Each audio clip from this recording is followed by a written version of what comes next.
Assalamualaikum warahmatullahi wabarakatuh. Perkenalkan, kami dari kelompok Mudarobah kelas AKP 5C. Video ini dibuat untuk memenuhi tugas salah satu mata kuliah akuntansi syariah dengan dosen pengampu Indah Permatasari SST MAK.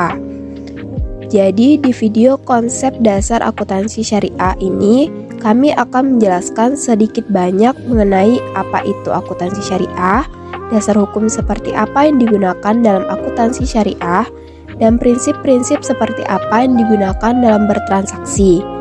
Baiklah teman-teman, tanpa membuang waktu, silakan ditonton dan disimak videonya ya. Dan jangan lupa di like, share, dan subscribe videonya.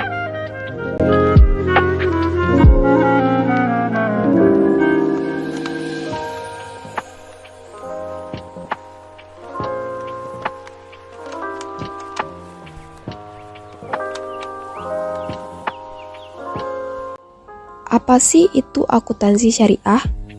Jadi, akuntansi syariah adalah suatu proses akuntansi atas transaksi-transaksi yang sesuai dengan syariah dan dikelola berdasarkan syariah, dengan tujuan sebagai bahan pertimbangan bagi pihak-pihak pemakai laporan keuangan yang bersifat falah.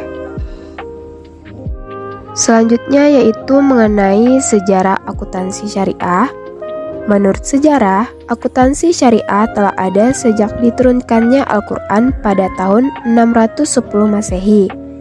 Kemudian, di bawah pimpinan Rasulullah SAW, terbentuklah Daulah Islamiyah di Madinah yang telah memiliki Baitul Mal, yang mana Baitul Mal ini merupakan lembaga keuangan pada saat itu. Kemudian, setelah peninggalan Rasulullah SAW, dilanjutkan dengan kepemimpinan para Khulafaur Rasyidin. Yang pertama pada zaman kepemimpinan Umar bin Khattab, di mana pada zaman Umar bin Khattab ini perkembangan pemerintahan Islam hingga mencapai Timur Tengah, Afrika, dan Asia, sehingga mengakibatkan terjadinya peningkatan penerimaan dan pengeluaran negara. Kemudian dilanjutkan dengan zaman Umar bin Abdul Aziz, yang mana dia mengembangkan reliabilitas laporan keuangan pemerintah dengan kewajiban mengeluarkan bukti penerimaan uang. Kemudian dilanjutkan dengan zaman Al-Walid bin Abdul Malik yang mengenalkan catatan dan register yang terjilid dan tidak terpisah. Dan evolusi perkembangan pengelolaan buku akuntansi mencapai tingkat tertinggi di zaman pemerintahan Daulah Abbasiyah, di mana akuntansi diklasifikasikan atas beberapa spesialisasi seperti akuntansi peternakan, akuntansi pertanian, akuntansi bendahara, akuntansi konstruksi, akuntansi mata uang, dan pemeriksaan buku atau auditing. Nah, sekarang kita berbicara tentang dasar hukum akuntansi syariah nih. Hukum akuntansi syariah memiliki dasar hukum yaitu berpegang teguh pada Al-Quran dan hadis. Selain itu, akuntansi syariah juga berpatokan pada adat dan budaya Islam. Nah, apa itu dasar hukum? Dasar hukum merupakan sebuah landasan yang mampu memberikan penopang bagi sesuatu yang dilakukan. Dasar hukum harus dipatuhi dan diterapkan dalam kegiatan yang dilakukan. Nah, pada dasar hukum akuntansi syariah sudah jelas, yaitu dia berpegang teguh pada Al-Quran dan hadis yang berpatokan pada adat dan budaya Islam, sesuai dengan namanya yaitu dasar hukum akuntansi syariah. Nah, sekarang kita masuk ke standar akuntansi syariah atau yang disebut dengan SAS. Standar akuntansi syariah atau SAS adalah pernyataan standar akuntansi keuangan atau PSAK syariah yang ditujukan untuk entitas yang melakukan transaksi syariah, baik entitas lembaga syariah maupun lembaga non-syariah. Pengembangan SAS dilakukan dengan mengikuti model SAK umum, namun berbasis syariah dengan mengacu kepada Fatwa MUI. SAS ini terdiri dari PSAK 100 sampai dengan PSAK 106 yang mencakup kerangka konseptual penyajian laporan keuangan syariah, akuntansi murabahah, musyarakah, mudarobah, salam, dan istihna. PSAK Syariah 59. PSAK 101 ada penyajian laporan keuangan syariah. PSAK 102 ada akuntansi murabahah. PSAK 103 ada akuntansi salam. Yang PSAK 104 ada akuntansi istisna. Yang PSAK 105 akuntansi mudarobah. Yang PSAK 106 ada akuntansi musyarakah. Dan yang terakhir PSAK 107 yaitu ada akuntansi izarah.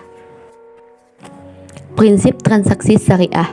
Di dalam prinsip transaksi syariah dibagi menjadi 5. Yang pertama prinsip persaudaraan, yang kedua prinsip keadilan, yang ketiga prinsip kemaslahatan, yang keempat prinsip keseimbangan, yang kelima prinsip universalisme. Nah, yang pertama prinsip persaudaraan. Dalam akuntansi syariah merupakan suatu prinsip universal yang esensinya menata interaksi sosial dan harmonisasi kepentingan para pihak untuk kemanfaatan bersama dengan semangat saling tolong-menolong, yang bercirikan tidak adanya keuntungan di atas kerugian orang lain. Yang kedua, prinsip keadilan, yaitu menerapkan sesuatu pada tempatnya serta memberikan sesuatu hanya pada yang berhak dan memperlakukan sesuatu sesuai dengan posisinya. Prinsip kemaslahatan yang ketiga mengandung segala bentuk kebaikan dan manfaat berdimensi duniawi dan ukhrawi, material dan spiritual, serta individual dan kolektif, yang di dalamnya mengandung kepatuhan syariah dan serta bermanfaat dan membawa kebaikan dalam semua aspek kehidupan. Yang keempat, prinsip keseimbangan.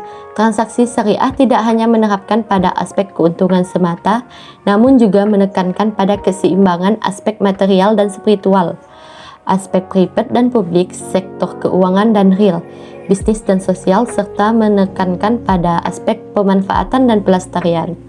Nah, yang terakhir, prinsip universalisme merupakan suatu prinsip transaksi yang menekankan pada kesamaan hak. Baiklah, saya akan melanjutkan. Adapun tujuan akuntansi syariah. Yang pertama, memudahkan dalam penyampaian laporan keuangan yang ada. Yang kedua, menjaga kepemilikan serta hak lembaga keuangan syariah. Dan yang ketiga, menerapkan dan mengikuti landasan berdasarkan hal-hal yang diperbolehkan dalam syariat Islam. Karakteristik transaksi syariah. Implementasi dari transaksi yang sesuai dengan prinsip-prinsip transaksi syariah, yaitu setiap transaksi harus memenuhi syarat dan kriteria berikut ini. Yang pertama, transaksi hanya dilakukan berdasarkan prinsip saling paham dan saling ridho.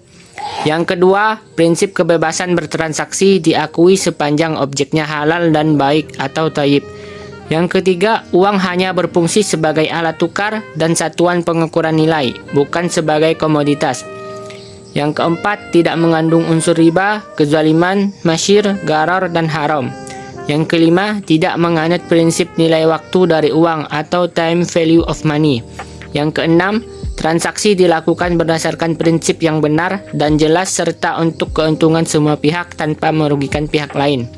Yang ketujuh, tidak ada distorsi harga melalui rekayasa permintaan atau najasi maupun penawaran atau ikhtikar. Dan yang kedelapan, tidak mengandung unsur kolusi dengan suap menyuap atau risyah. Kelebihan akuntansi syariah. Akuntansi syariah memiliki kelebihan yang bisa memberikan keuntungan pada masyarakat. Keuntungan yang dimiliki akuntansi syariah yaitu menggunakan sistem bagi hasil dan tidak adanya sistem bunga atau riba, sehingga pergerakan uang yang ada akan diketahui tanpa adanya pihak yang menguntungkan diri sendiri. Selain itu, memiliki unsur tenggang rasa dan berlandasan hukum dari Tuhan atau syariat Islam.